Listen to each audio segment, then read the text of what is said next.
Hi, this is Spring Mingy, a director with Trades of Hope and a fashion stylist. Today we're going to talk about layering for where you live. I want to give you tips in this fall season as we're transitioning. I live in Florida, so layers for me and anyone who's in this climate is going to look different for layers for someone who's in the Northeast or the Northwest.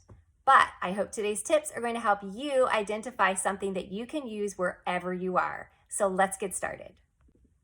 Okay, so first I want to explain that maybe what might cause you trouble with your layers is that you might feel that it's just a little too frumpy or clumpy with the different layers that you put on. So I want to help you solve that problem. Right now, I actually have on layers, believe it or not. I have a favorite tank top under this t-shirt, but I've done it in such a way where it is not obvious. I do not even have this t-shirt tucked. So this is a trick that I hope is going to help you even solve a layering problem when you aren't wearing a jacket or something heavy like that. So I want to show you first. I have on a tank, but you can purchase, even if you have a bralette in your closet, this is a tip that you can use with that. So all you're going to do, and what I have done, is you are going to put your t-shirt or say a long sleeve crew neck shirt over something like a bralette, and you take your extra material. See, in this case, I have this awesome tank. It is not really a crop top. It will push down and tuck, but for these purposes, I want to show you all this extra material I have. Instead of tucking it into my jeans where it'll get clumpy, I'm going to take about that much of the material and I'm going to tuck it into this tank top that I have. So when you tuck it like that, and I kind of just did it all the way around, it now will create a little bit of a blousey look, but all that material is not here. The material has now been situated under the tank, and the tank is fitted enough, has that spandexy lycra, it's fitted enough that it will hold that shirt in place. And so now you have solved the problem of not creating too much bunch in this area.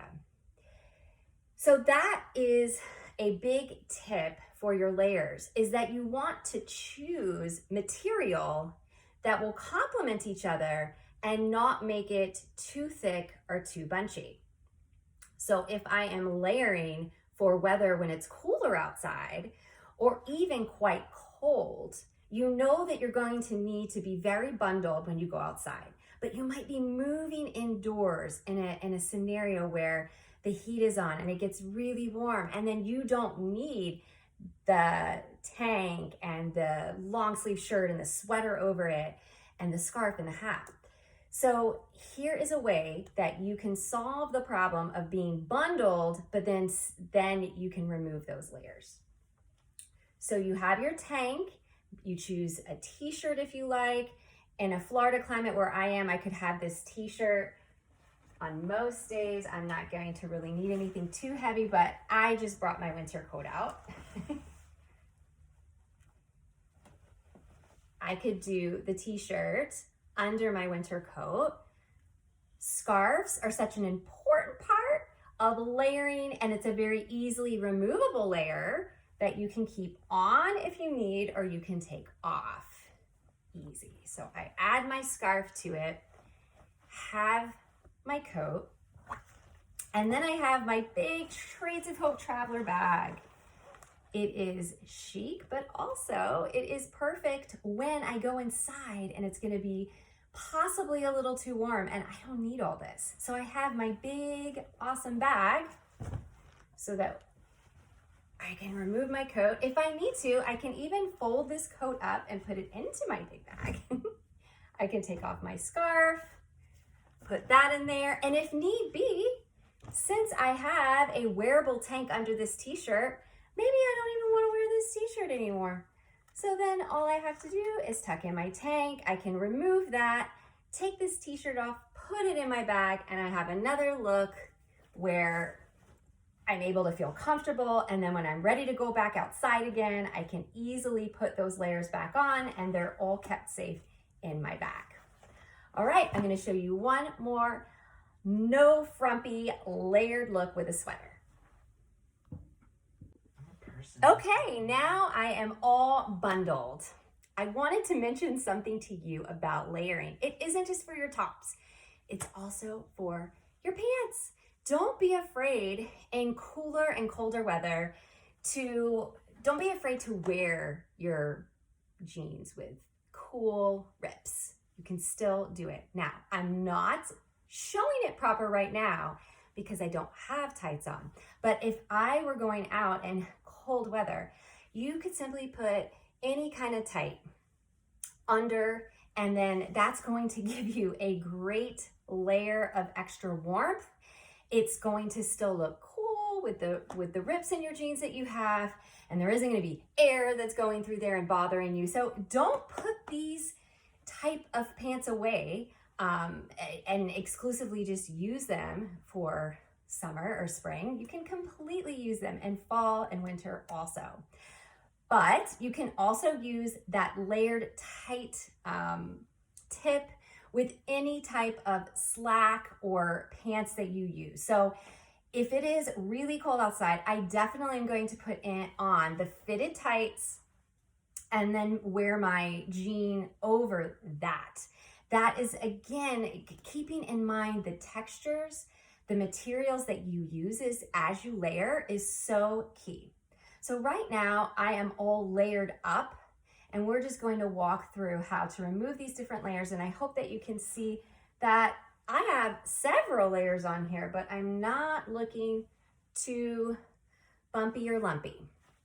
So I have selected a coat. This pea coat fabric is definitely will keep you super warm. So choosing the right fabric for your coat is important. And here I have my basic, trusty cream sweater. You want to have those basics is because you can then build on your basics. You can create a different layered look for different temperatures, giving you just a strong foundation in a basic color. And then you can change the look of it with a funky scarf. Now I have a more neutral scarf on, but you can do something pink, or you can have a pattern or something fun, and that will give you a different look, and it's layered, and you can remove that easy without a lot of trouble. So I have my layered Kantha scarf. This is, again, Trades of Hope. And I would probably leave this on in a lot of cases, but if I get too warm, I can easily take my scarf off. Again, stick it in my traveler bag. If I'm still a little too warm inside somewhere, then that is where I have a nice ribbed tank on that I could even take this sweater off, fold it up, stick it in my bag nicely, and then when I have to go back outside, I can either just put my scarf on and my jacket on. You get to decide and play around with your layers. But the key to really making this more seamless for you is, again, choosing the right kind of fabrics, the texture. So if you are going to have double shirts, you want to make sure that you have a more fitted shirt underneath over another piece that may be a little baggier. You don't want to mix a baggy shirt with a baggy shirt because that just gives you too much fabric. You can choose a collared shirt and wear a baggier sweater over that. But even in this, make sure that you choose a collared shirt that when you look at the materials that are used, that there's a little bit of, say, stretch or lycra in that, something that's a little more fitted. You definitely don't want, again, baggy on baggy. So go for a more fitted top, then a little baggier over that. And then you have the option to remove those layers, and you have different looks, but it also can be practical in keeping you warm and happy. I hope these tips have helped you. Can't wait to see the outfits that you create.